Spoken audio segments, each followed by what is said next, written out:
I'm Ellie again. So I just want to go over the resolution one more time, that it is honesty is not always the best policy. So we're saying that, I'm saying that at all times, honesty does not apply to every situation. There are exceptions, whereas Corey's defending that it is always preferable to be honest.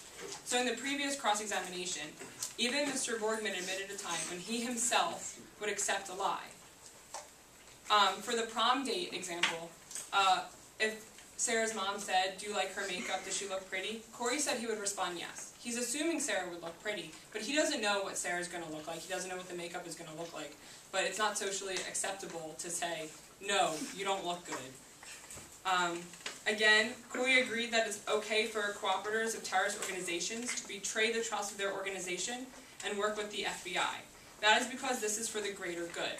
When something's for the greater good, it is acceptable to lie. Just like it's acceptable to lie when it's to preserve someone's feelings. And third, Corey agreed that although he himself does not believe in Santa Claus, it is okay for him to say yes to the little 5-year-old Catholic neighbor who asked him, "Corey, is there a Santa Claus?" This is yet another lie, yet is more preferable than the truth because it protects the child's innocence. Also, Corey started off his speech with a quote from George Washington saying, "If George Washington says honesty is always the best policy, then who are we to disagree?" But we disagree with our forefathers all the time. Heck, I think most of them had slaves. But I don't think we're saying, well, since they had slaves, slavery is okay.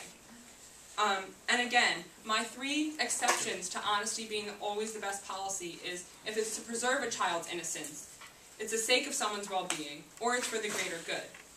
Lance Armstrong example that Corey said does not fit under any of those 3 categories.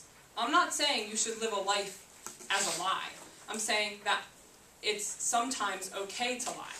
I'm saying that honesty does not always apply. There are those 3 exceptions, but Lance Armstrong doesn't fit into one of them.